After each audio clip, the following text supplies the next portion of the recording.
네, 오늘 같이 은혜 나눌 제목은 왕같은 제사장입니다. 네, 부제목으로 왕자와 거지입니다. 좀 뉘앙스가 왕같은 제사장하고 왕자와 거지는 완전히 다르게 보이는데요. 내용은 왕자와 거지고 제목은 왕같은 제사장입니다. 여러분 연말에 보면 TV 보실 게 많으시죠? 특별히 그 연말 시상식 많이 보셨을 텐데요. 연말에 뭐 연기 대상이다, 무슨 연예 대상 이렇게 해서 많이 보는데 또 관심이 있으신 분들은 또 엄청 챙겨서 보시더라고요. 특별히 그 드라마 부분 뭐 이렇게 시상할 때 보면 연기 대상 이렇게 해서 되게 관심이 많으시는데 저는 요새 누가 연기를 하는지도 잘 모르겠지만 여전히 그 드라마에 관심이 예전보다는 훨씬 드라마도 많아졌고 드라마가 이제 질도 많이 높아져서 되게 관심도 많고 그래서 그 어떤 연기자가 원래 대상을 받을까 굉장히 관심이 많이 가는 것 같고요. 많은 시상식 중에서도 아마 연기 대상이 맨 마지막에 그렇게 시상을 하는 거로 알고 있습니다.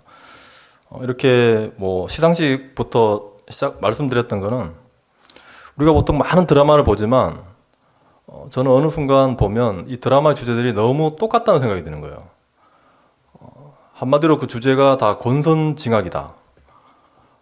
착한 사람은 결국에 처음에는 억울한 일을 당하다가 그것을 풀어나가는 것에서 이제 굉장히 드라마를 끊을 수 없는 그런 긴박감을 주면서 저희가 매회 놓치지 않고 보게 만드는, 그리고 악인은 끝까지 악랄하게 자신의 그 악랄함을 더해가면서 어떻게 하면 저럴 수 있을까 이런 마음을 갖게 하고, 근데 마지막 가보면 결국에 악인은 감옥에 가거나 죽게 되고 이 착한 사람, 의인은 뭐 억울한 일이 있었던 거 다 해결되고 풀어지고 또 만나야 할 사람들 만나고 이렇게 행복하게 해피엔딩으로 끝나는 것이죠. 특별히 이제 TV에서 보는 드라마는 안 좋게 끝나는 경우가 없는 것 같아요. 뭐 영화는 가끔 보면 영화의 종류에 따라서 좀 비극적으로 좀 끝나면서 여운을 남기기도 하는데 드라마는 뭔가 사람들에게 따뜻한 감동을 줘야 된다는 그런 의무감이 있는지 세상은 아름답다라는 것을 심어주기 위해서, 아직은 살 소망이 있다는 것을 심어주기 위해서 그러는지 여전히 요즘도 마찬가지고 예전부터 그런 권선징악을 주제로 하는 것 같습니다. 그런데 저는 그런 드라마를 보면서 드라마 자체를 이렇게 봐야 되잖아요. 봐야 되는데 그게 잘 안 되는 것 같아요. 이제 팩트를 자꾸 보게 되는 거예요. 우리 실제적으로 일어나는 일들을 한번 보자는 거죠. 특별히 우리 기독교 이 교리에 맞게 봤을 때 그 드라마를 과연 착한 일을 한 사람은, 착하게 살았던 사람은 나중에 그렇게 잘 되고 또 악인은 과연 결국 감옥 가고 죽고 그렇게 해서 끝나면 속이 후련하고 그렇게 끝나는 것인가. 이 드라마를 만약에 기독교 교리에 맞게 다시 각색을 해본다면 어떻게 되냐면요, 감옥에 가고 행복하게 살고 끝나는 것이 아니라 그 다음에 2부가 있습니다. 착한 사람은 그렇게 착하게 다 잘 되는 것 같았지만 그들은 교회를 안 다니는 거죠. 예수님을 믿지 않기 때문에 결국에는 그 끝이 좋지 않고요. 아무리 행복하게 오래오래 살았다 하더라도 결국은 그 끝이 좋지 않습니다. 그리고 이제 그렇게 악랄하게 괴롭혔던 주인공을, 그 회장 뭐 이런 사람들은 감옥에 가서, 다 그런 건 아니지만 목사님을 만납니다. 그래서 자신의 죄를 회개하고, 물론 끝까지 회개하지 않는 그런 사람도 있는데 목사님을 만나서 회개하고 결국에 자신의 죄를 뉘우치면서 예수님을 영접하고 성경을 들고 마지막까지 그렇게 뭐 사형을 당하든 어떤 마지막까지 그렇게 하나님을 믿으면서 결국에 천국으로 가는 그런 경우가 저는 얼마든지 있다라고 생각하기 때문에, 행복한 사람들 뭔가 이 세상에서 보이는 것만 보는 것이지 사람들에게, 그래서 저는 드라마가 상당히 진리를 왜곡하고 있다라는 생각이 드는 거죠. 저처럼 이렇게 생각하면 이제 드라마가 하나도 재미가 없는 거죠. 하나도 재미가 없고, 그래서 이제 제가 뭐 드라마를 잘 안 보게 되는 것도 있는 것 같아요. 영화를 봐도 그런 것 같아요. 뭔가 보이는 것을 보는 게 아니라 그 이면에 있는 것을 자꾸 보려고 하다 보니까 제가 이렇게 이제 드라마 결말에 대해서 말씀드리는 거는 도대체 하나님의 심판으로 인해서 이제 그 받게 되는 죄가 무엇이길래 우리 이 착한 사람, 그렇게 착하게 살았던 주인공도 결국에는 하나님을 믿지 않으면 영원한 벌을 받게 되고, 그렇게 악랄하게 보였던 회장도 하나님을 영접하고 예수님 영접하니까 그 영원한 하나님의 나라로 가게 되느냐. 우리의 죄가 무엇이길래 이 영원한 감옥행을 결정하는 그 심각성에 대해서, 우리의 죄는 과연 정말로 지옥에 갈 만한 죄인가? 그 죄의 심각성에 대해서 한번 오늘 주제를 한번 다뤄봤는데요. 연초부터 굉장히 무거운 주제로 가기 때문에 하지만 지난 시간에 이어서 굉장히 기초가 중요하다고 저는 생각해서 이 죄인의 주제가 먼저 되고 그 다음에 복음이 와야 된다고 생각하기 때문에 또 이런 무거운 주제를 다루게 되었습니다. 이 주제를 다루기 전에 우리가 과연 우리의 죄가 얼마나 크고 무겁길래 그냥 어느 정도 선에서 끝나는 것이 아니라 영원한 벌을 받는 그런 지옥에 가야 할 것인가, 저는 또 그거에 대해서 되게 심각하게 고민을 해봤었거든요. 근데 이 주제를 다루기 전에 한 가지 짚어봐야 될 게 뭐냐면, 이 영원한 벌의 죄목이 뭐냐는 겁니다. 예수님을 믿지 않으면 지옥 간다. 그렇게 보면 예수님을 믿지 않는 것 자체가 죄인 것 같잖아요. 근데 그 불신의 죄라고 그러죠. 근데 그것이 과연 죄목이냐는 거예요. 예수님을 믿지 않았기 때문에 우리가 지옥으로 가냐. 그걸 생각해 보면 그것은 결과적으로는 그렇게 되었지만 처음부터 이렇게 따져보면 이런 믿음이 없는 것이 죄가 아니라 원래 우리는 죄인이기 때문에 우리의 죄로 인해서 영원한 벌을 받는다는 것이죠. 그래서 하나님의 은혜가 없다면 모든 사람들은 다 착하든 착하지 않든 악인이든 모두 지옥에 갈 수밖에 없는 거죠. 그것은 분명하게 자신의 죄로 인해서 가는 것이지 예수님을 안 믿는 것 그 자체로 가는 것은 아니라는 거죠. 그런데 이 자신의 죄로 인해서 벌을 받는 것인데, 만약에 이제 보통 사람들이 생각할 때 우리는 아무런 죄가 없이 잘 살고 있는데 갑자기 예수님이 나타나셔가지고 나를 믿으면 천국 가고 나를 믿지 않으면 지옥 가고 이렇게 하신 것이 아니라는 거죠. 원래 죄가 없는데 그런 게 아니라 원래 가만히 있으면 다 지옥으로 가는데 하나님께서 예수 그리스도를 통해서 구원의 길을 열어주신 거기 때문에 이런 불신의 문제가 우리 죄의 죄목이 될 수 없다는 것입니다. 우리 자신의 죄가 바로 죄목이 되어야 된다는 거죠. 죄인이기 때문에 그런 영원한 벌을 받는다는 것이죠. 그럼 다시 이제 그 원래 주제, 우리의 죄는 과연 지옥으로 갈 만한 죄인가? 이 본론으로 들어가서 생각해 보면, 보통 우리 사람이 살아갈 때 가장 극악무도한 범죄를 저지른 사람들, 연쇄살인범 이런 사람들도 결국 사형이 가장 큰 죄잖아요. 사형 선고가 가장 큰 죄고 무기징역 이렇게 가는데, 어떤 살았을 때 어떤 그런 사형과도 비교할 수 없는 어떻게 영원한 벌을 우리가 받을 수 있냐는 겁니다.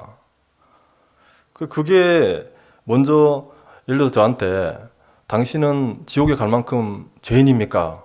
라고 물었을 때 제가 네 하고 인정할 수 있어야, 그것이 하나님께서 너는 죄인이라 그러면 제가 네 할 수 있어야 그 다음에 은혜가 왔을 때 정말로 감사할 수 있는, 이 죄인으로 느낄 수 있는 인정하는 이 깊이가 깊을수록 더 은혜가 더 크다라고 저는 이제 생각을 하는 거죠.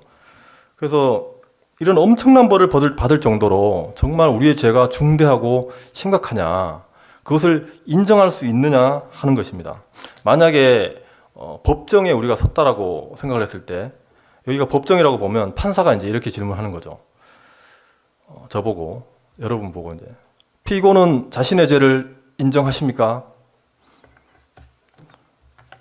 자신의 저지른 죄가 영원한 감옥에 갇힐 정도로 극악무도하다는 것을 인정하십니까? 이렇게 판사가 묻는 거예요. 이럴 때 이제 저는 말합니다. 억울합니다. 죄를 짓긴 했지만 그것에 비해 형벌이 너무 무겁습니다. 그 정도의 죄는 짓지 않았다고 생각합니다. 아마 저는 이렇게 변명을 할 수 있을 것 같아요. 어떻게 보면. 근데 성경에 보면 어디서 많이 본 이런 대사가 있는 거죠. 가인이 동생 아벨을 죽이고 하나님께서 가인에게 벌을 주려 하실 때 가인이 이제 그렇게 얘기합니다. 하나님, 내 죄벌이 지기가 너무 무겁습니다. 이렇게 얘기를 하죠. 근데 세상에 이런 검사들은 피도 눈물도 없이 그 구형을 끝까지 증명하고 그렇게 실행에 옮기는데, 하나님께서는 이 가인의 그 호소, 죄 재벌이 너무 무겁습니다라고 할 때 하나님께서는 그 벌을 조금 깎아주시죠. 가인에게 어떤 그 표를 주셔가지고 가인을 만나는 자가 가인을 죽이지 않도록 그렇게 표를 주시면서 감면을 해주시는 거죠. 그게 이제 하나님의 마음이신데, 지금 이런 검사가 이런 상황에서는 나타나가지고 눈 하나 깜짝하지 않고 우리에게 이제 그 죄를 선고하면서 죄의 실체를 파헤쳐 보기 시작합니다. 그러면서 과연 우리의 죄가 어디서부터 시작됐고, 그것을 이제 판사 앞에서 막 이렇게 호소할 때 사건 현장을 이제 검증을 하지 않습니까? 그래서 자, 사건의 실체를 사건 현장으로 가보도록 하겠습니다. 이렇게 하면서 이제 증거를 막 대는 거죠. 그래서 그 사건의 먼저 이 경위를 보면, 처음 하나님께서 우리 아담을 만들고 하와를 만들었을 때, 여러분도 그 김희석 교수님 오셔가지고 그때 다 배우셨겠지만, 우리를 대리 통치자로 이렇게 세우신 거죠. 하나님의 형상이라고 그때 배웠는데, 하나님의 형상은 결국 우리를 대리 통치자로 세우신, 이 피조 세계에서 피조물 중에서는 그래도 으뜸이 되는 그런 대리 통치자로 우리를 세우시고 우리에게 명령을 하셨습니다. 에덴 동산을 경작하라. 동산 각종 나무의 열매는 임의로 먹되 선악을 알게 하는 나무의 열매는 먹지 마라. 이렇게 두 가지 명령을 하시면서 창조 때 이제 명령을 하셨는데, 이런 상태에서 그 다음에 선악과 사건이 발생하는 것입니다. 이 전체 선악과 사건을 한번 이렇게 단순히 보면 뭐 아무 일이 문제가 없다가 사탄이 속삭임이 있어서, 꼭 사탄이 결정적인 역할을 한 것 같잖아요. 사탄이 속삭임이 있어서 거기에 대해서 하와가 넘어가고 같이 아담이 넘어간 것 같은, 단순히 그렇게 이제 몇 줄 안 되게 나와 있기 때문에 그렇게 생각하지만, 이 사건을 다시 한번 재구성을 해본다면 이렇게 볼 수 있을 것 같습니다. 이 하나님의 형상은 이제 동상이다 이렇게 얘기를 할 수 있다 그랬잖아요. 하나님의 모습을 이제 동상처럼 이렇게 만들어 놓은 것. 그래서 동상을 보통 이렇게 로마 시대도 그렇고 김일성도 그렇고 동상을 세워놓으면 그걸 가지고 대리 통치를 하는 수단으로 사용하지 않습니까? 이렇게 우상화를 하기도 하고. 근데 이런 우리 인간을 하나님의 동상처럼 생각해서 대리 통치자라고 얘기를 하는데요. 이거를 다른 말로 바꿔보면 결국 실체가 아니라 껍데기라는 거예요. 형상이라는 말을 다른 말로 바꿔보면 껍데기라는 겁니다.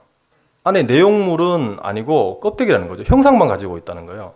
실체가 아니라는 거죠. 그러니까 하나님은 실체시고 우리는 그 실체가 아니라 그 실체에 대한 그림자나 그 실체 거울에 비친 어떤 허상과 같은 그런 껍데기라는 것으로 생각해 볼 수도 있다는 겁니다. 이 하나님의 형상이라는 말이. 그러면 이 하나님의 형상이라는 것을 봤을 때 저희가 한 가지 이제 적절한 비유가 될 수 있는 동화가 하나 있는데요. 오늘 부제목이었던 이 왕자와 거지라는 이 동화책입니다. 제가 이 설교를 준비하면서 왕자와 거지 동화를 정말 30년만 정도 된 것 같은데 다시 한번 읽어봤어요. 한 400페이지 가까이 되기 때문에 시간이 꽤 걸렸는데, 제가 불신자로 있던 시절에, 어린 시절에 읽었을 때와 크리스찬이 되어서 다시 읽었을 때는 너무나 다르게 느꼈습니다. 보니까 굉장히 복음적인 책인 거예요.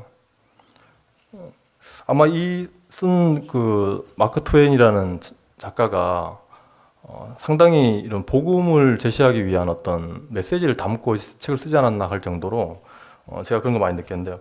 이 왕자와 거지, 일단 이야기는 여러분도 잘 아시리라고 생각합니다.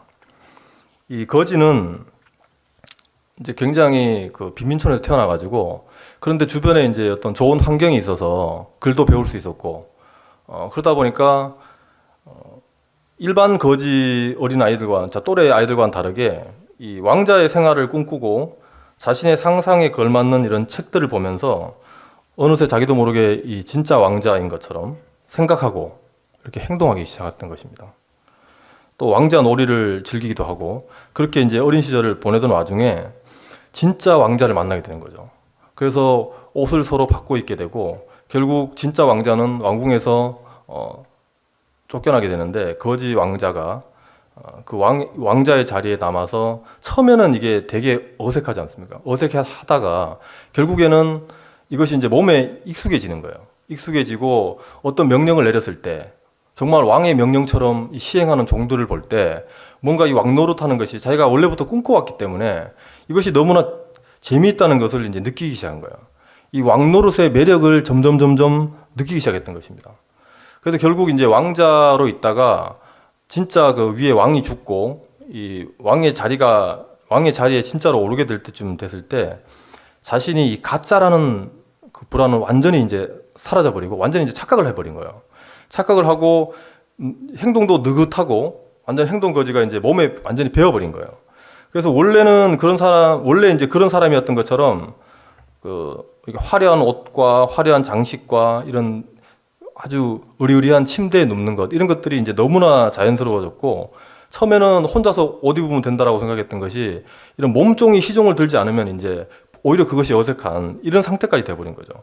그래서 욕심이 점점 커지면서 이제 욕심이 이제 한이 없어지고 또 열광하는 군중들의 이런 함성 소리 또 왕을 찬양하는 소리 이런 절대 복종하는 모습 이런 것들을 보면서 어떤 고백을 하냐면요. 사람이 세상에 태어나서 참으로 할 만한 것이 있다면 그것은 오직 왕이 되는 것이다.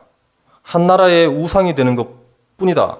이런 말을 하면서 거지 왕자가 이렇게 이제 변해버린 거죠, 사람이. 처음에는 이 진짜 왕자가 이제 돌아오면 그 왕위를 줘야 되겠다라고 이렇게 생각했던 거지 왕자가 이제는 진짜 왕자가 완전히 머릿속에서 지워져 버리고 진짜 왕자가 또 이제 기억이 떠오르게 되면 그게 반갑지 않은 거예요.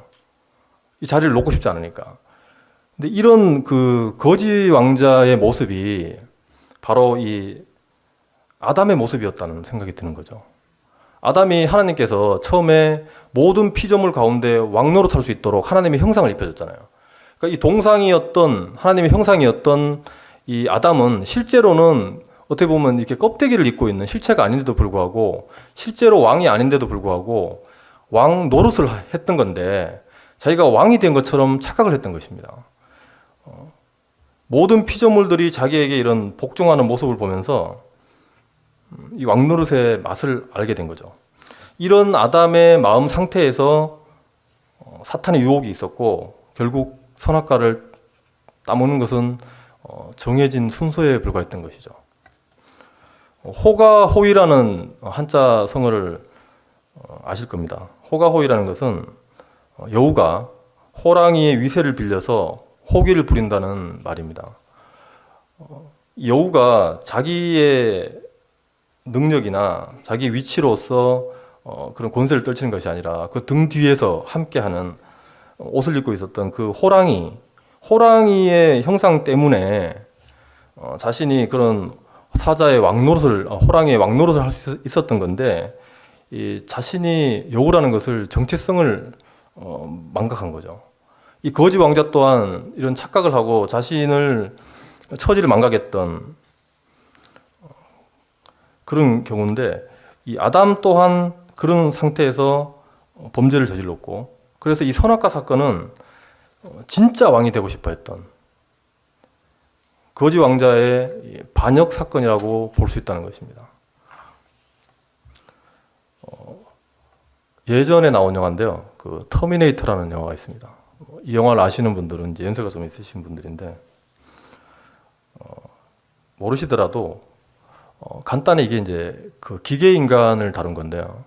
사람이 기계를 만들었는데 이 기계가 결국 자기가 인간을 지배하고 자기가 왕이 되고 싶어하는 이 컴퓨터 문명이 발달하면서 기계가 인간을 전복시키려고 하는 그런 반란이 일어나는 겁니다. 그래서 인간과 기계와의 전쟁 이것이 이제 터미네이터 영화인데요. 이 터미네이터 영화를 볼 때도 저는 불신자였습니다. 그래서 그때는 또 전혀 흥미나 어떤 상상이나 이런 아이디어가 참 좋다. 그냥 그렇게만 생각하고 봤는데 기독교인이 되어서 보니까 상당히 기독교적인 메시지가 있는 겁니다. 그 안에 뭐 지금 말씀드린 내용뿐만 아니라 그런 것들이 많이 있고요. 거기에서 나오는 그런 멘트들을 보면 기계에게는 없는 그런 인간성을 찾으려고 하는 것을 알 수 있거든요. 인간은 그 기계보다는 존엄하다는 것. 아무리 기계가 발달하고 컴퓨터가 발달하고 정말 멋있고 겉으로 볼 때 강하고 기계는 일단 강하지 않습니까? 그리고 바뀌고 싶은 모든 것으로 바뀔 수 있는 능력이 있었어요. 거기에 나오는 그 기계 인간은. 그런데 결국에 그 영화에서는 그렇더라도 인간이 위대하다는 거죠. 차원이 다르다는 겁니다. 기계하고는. 그것이 무엇인가 하면서 인간의 존엄성을 시사하고 있는 그런 영화인데 하지만 이 기계는 인간이 봤을 때는 인간이 만든 피조물에 불과한 거죠. 인간이 볼 때는 내가 만든 거잖아요. 만든 건데 그 기계가 결국 인간의 체제를 전복시키려고 했을 때 그 분노했던 인간의 모습이 영화에 생생하게 그려지고 있는데 이 만들어진 물건을 보면 만든 존재와 이렇게 비교를 해보면 당연히 만든 사람이 만들어진 물건하고 비교해보면 비교할 수 없을 정도로 차이가 나잖아요. 우리가 찰흙을 가지고 무엇을 만들었을 때도 감히 그 찰흙과 인간을 비교할 수 없듯이 아무리 뛰어난 기계 알파고 막 이런 그 컴퓨터 프로그램도 결국에 인간을 어떤 면에서 능가하지만 모든 면을 놓고 보면 인간의 존엄성과 비교할 수 없다는 것입니다. 하물며 하나님과 인간의 차이를 봤을 때 인간은 피조물인 거죠.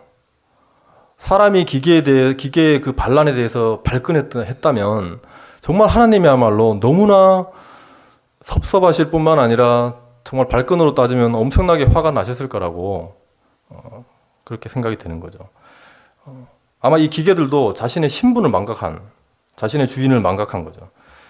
인간 왕은 어차피 인간 중에서 된 것이고 기계 인간도 진짜 인간도 어차피 만들어진 존재인데 진정한 창조의 근원이신 분은 단 한 분만 계시는 겁니다. 그러니까 인간도 피조물, 기계도 피조물인데 피조되지 않은 것은 하나밖에 없다는 겁니다. 그 하나님이신데 이 하나님을 제외한 모든 것은 다 만들어졌다는 것이고 그 수많은 발명품, 건축물, 인간이 하나님께서 왕노릇하게 이 지구를 만들었더니 거기에 있는 모든 하나님이 주신 자원들을 이용해 가지고 하나님의 창조 능력을 모방해서 그 능력을 하나님께 주셨죠. 그래서 이 많은 문명들을 만들어 온 겁니다.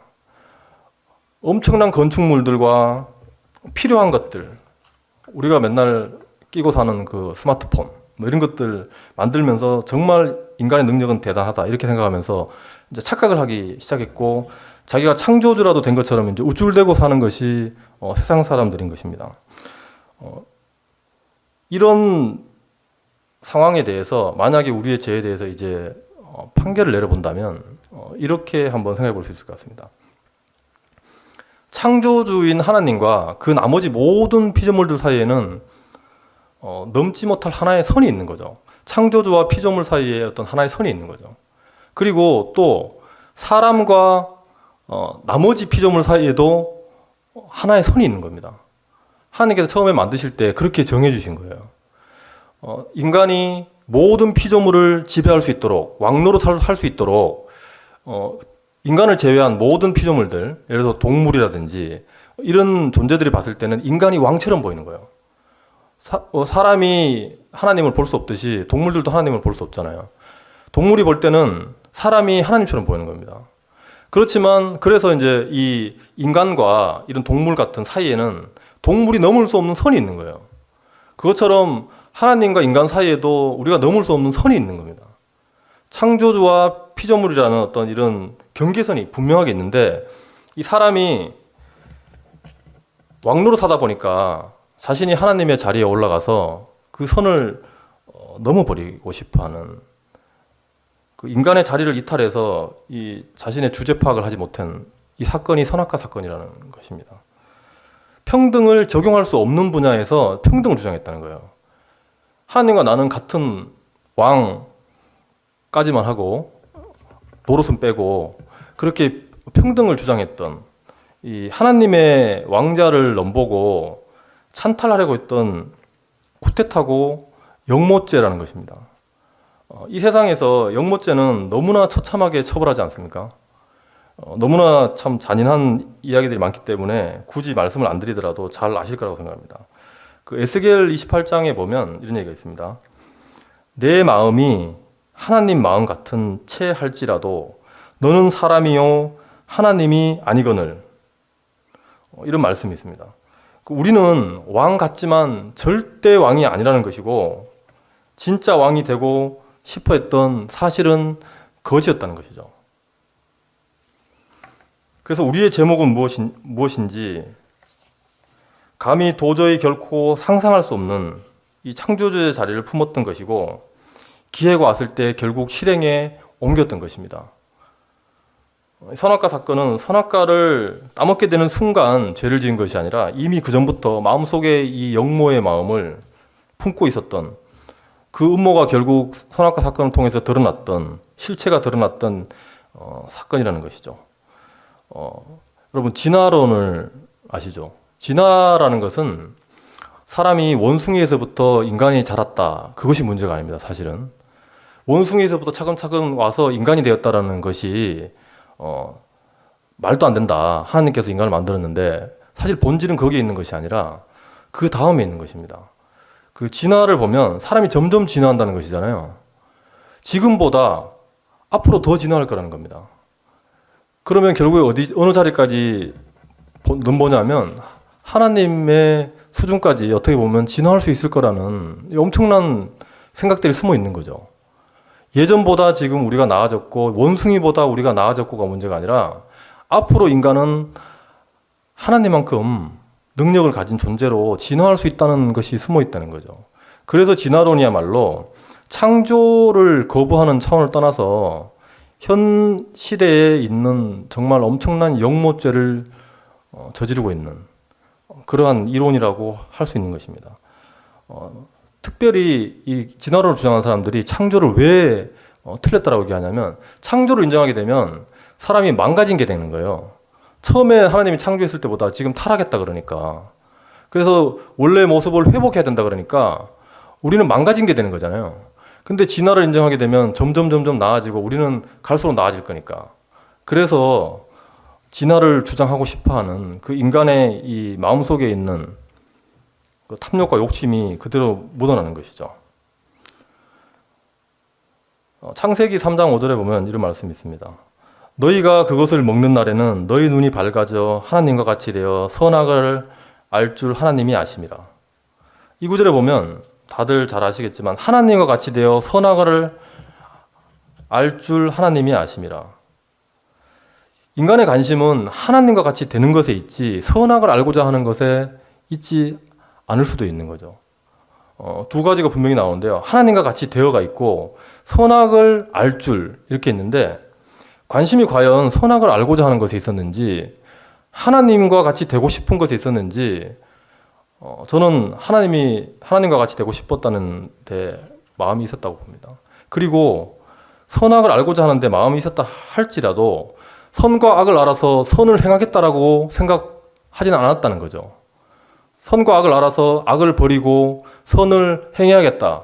그런 좋은 마음으로 선악을 알고자 하는 것이 아니라 어떻게 보면 선과 악의 판단 주체, 그 하나님께서 유일하게 갖고 계시는 하나님의 고유한 권한인 선악의 판단자가 자기가 되고 싶어 했던 거죠. 그 얘기는 결국에는 하나님과 같이 되고 싶어 했다는 것과 같습니다. 또 한 가지 이런 어떤 영모죄에 대한 이런 사건의 실체, 거기에다가 또 한 가지 생각해 봐야 될 거는 또 공평성에 대한 것을 다시 한번 생각해 봐야 됩니다. 영모죄가 아무리 지금 하나님에 대한 그 자리를 찬탈하는 것이 극악무도하다 할지라도 또 한 가지 더 짚어보고 싶은 것은 하나님께서 과연 우리에게 공평한 기회를 주셨다는 겁니다. 지난 시간에 말씀드렸던 하나님께서 우리를 선택하신다고 말씀을 드렸었는데요. 저희에게는 선택권이 없다. 모든 죄인 가운데 누구를 선택하는 것은 하나님의 주권이지 우리에게는 선택권이 없다고 말씀드렸습니다. 그럴 때 한편으로 보면 공평하지 않다라고 생각할 수 있지만 이 선악과 사건을 보면 공평하지 않다는 생각을 할 수 없는 거죠. 하나님께서 처음에 그 선택권을 어떻게 보면 우리에게 주신 거죠. 선악을 하나님께서 명령하신 것들을 선택해서 잘못된 선택을 하지 않고 하나님께 순종할 수 있는 기회, 그런 선택권은 어떻게 보면 우리에게 처음에 있었는데 그것을 우리가 잘못 선택한 거죠. 그러니까 이 선택권이 어떻게 보면 하나님께 넘어간 거라고 볼 수 있는 겁니다. 하나님께서 인간에게 충분한 선택의 능력을 주셨고 또 선택권을 주셨는데 그걸 선택하지 못했기 때문에 그 다음에 그 결과에 대해서 이제는 하나님께서 선택하셔도 할 말이 없다는 것입니다. 이렇게 하나님께서 충분한 기회를 주신 그 하나님이 행사하시는 이 선택권이라는 것은 정당하다는 것입니다.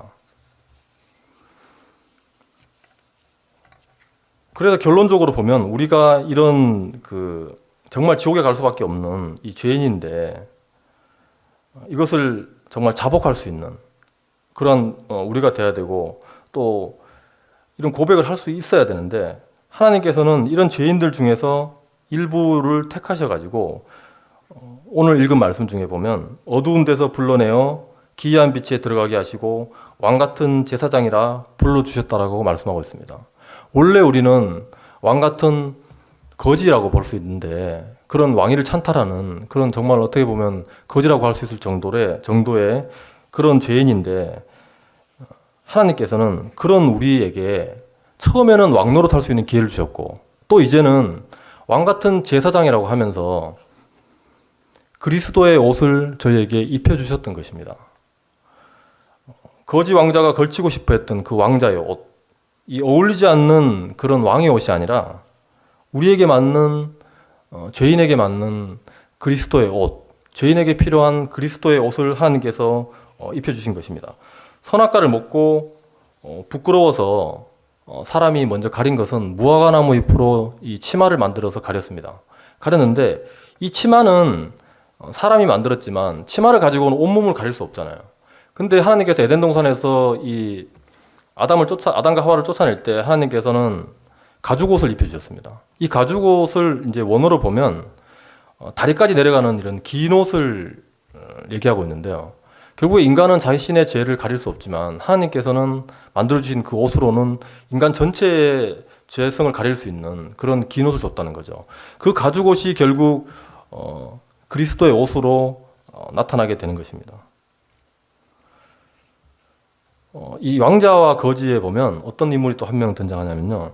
이 진짜 왕자가 세상에 나가서 굉장히 고생을 하면서 매를 맞을 사건이 벌어지는데 그때 이 진짜 왕자를 대신해서 대신 매를 맞겠다라고 자청하는 이런 몰락한 귀족 같은 분이 한 분 나타납니다. 그때 진짜 왕자는 자신이 맞고 싶었지만 어린아이기 때문에 잘못 맞으면 죽기도 하고 그러니까 이 어른이 이제 대신 맞아주는데요.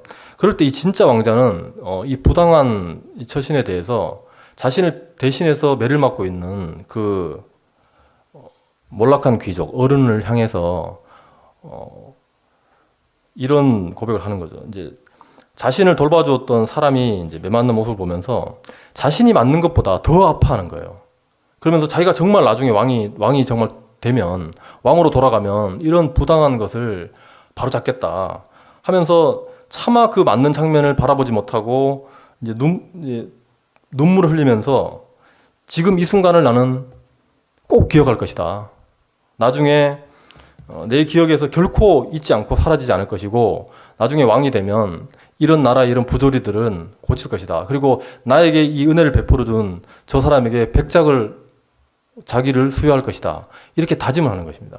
근데 지금 그리스도의 옷을 입혀주신 우리의 모습을 보면 우리 또한 하나님께서 예수님의 십자가 사건을 통해 가지고 저에게 그리스도의 옷을 입혀주셨는데 그것이 얼마나 이 어린 왕자만 해도 그것을 뼈저리게 느꼈는데 저희는 사실은 그 십자가의 현장에 있지 않았기 때문에 그런지 그것을 크게 느끼지 못할 때가 맞는 것 같습니다. 만약에 2000년 전으로 돌아가서 그 십자가에서 매를 맞고 계시는 또는 그 십자가에서 피를 흘리고 계시는 예수님의 모습을 우리가 직접 본다면 그런데 그것이 그냥 그 모습만을 보는 것이 아니라 비참하다, 불쌍하다 이런 모습에 그 피 흘리는 모습이 아니라 제가 그렇게 되려고 하는 순간 예수님께서 나타나셔가지고 내가 대신 그렇게 되겠다라고 하면서 올라가셨다면, 그리고 제가 그 자리에서 그 예수님이 돌아가시는 모습을 목격하고 있었다면, 그 몇 시간 동안 그 모습을 보고 있었다면 제 마음속에도 아마 이 거지 어린 왕자처럼 정말 이 순간을 잊지 않겠다. 나를 대신해서 이렇게 죽으신 그 예수님을 절대 잊지 않겠다 하면서 다짐하고 결심하고 정말 피눈물을 흘리면서 그렇게 결심할 수 있지도 않았을까, 그렇게 생각합니다. 우리가 이런 예수님의 그 은혜, 그리스도의 옷을 입혀주신, 왕노릇 했음에도 불구하고 입혀주신 그 은혜를 생각한다면 우리가 교회에서 어떤 생활을 함에 있어서도 그 은혜를 절대 잊어버리지는 않을 거라고 생각하는데요. 예를 들면 우리가 이제 주방봉사 같은 걸 한다고 했을 때도 이렇게 생각할 수 있습니다. 우리가 주방봉사를 하면 하나님께서 상급을 더 주신다. 하나님께 상급을 더 받기 위해서 우리가 우선 봉사를 한다. 주방봉사를 한다. 이렇게 생각할 수 있는 거죠. 하지만 사실은 이 은혜로 주신 그 하나님의 그 영원한 복을 주신 그것이 너무나 크기 때문에 그것이 감사해서 그것으로 해서 주체할 수 없어서 봉사를 하는 것이라면 우리에게도 엄청난 더 감격이 있는 거죠. 그래서 이 주방 봉사를 한다든지 뭐 화장실 청소를 한다든지 이러면서 혹시 눈물을 흘려 보신 적이 있으십니까? 어떤 교회에서 봉사를 하시면서 정말 그것이 하나님의 은혜가 느껴지고 그래서 눈물을 흘려 보신 분도 있을 거라고 생각하는데요. 이 내가 상급을 받기 위해서 하는 것이 아니라 정말 묵상을 해보면 그 그리스도께서 정말 나 때문에 그렇게 돌아가신 그 생생한 현장들이 생각나고, 또 정말 내가 오늘 봤던 것처럼 그런 엄청난 그런 죄를 지은 죄인인데도 하나님께서 도대체 제가 무엇이길래, 선택 안 하는 사람도 있고 선택받는 사람도 있는데 왜 저 사람은 선택하지 않고 나를 선택하셨는지 그 이유를 알 수가 없다는 겁니다. 도대체 내가 무엇이길래 하나님께서 나를 선택하셔서 이렇게 구원을 해주셨는지 그것을 생각한다면 결국에 이 주방 봉사를 한다든지 화장실을 청소를 하면서 그런 뜨거운 눈물을 흘릴 수도 있지 않을까, 그런 생각이 듭니다. 한낱 피조물에 불과한 이런 어쩌면 거지 왕자와 같은 믿을 수 없는 우리에게 왕복을 입혀주셨고 또 왕노릇하게 해주셨으며, 이제는 예수 그리스도의 피 묻은 옷을 입혀주시며 우리를 사랑한다고 말씀하시는 그 참 아버지의 마음을 알아가는 또 결단하는 그러한 한 해가 될 수 있기를 간절히 바랍니다.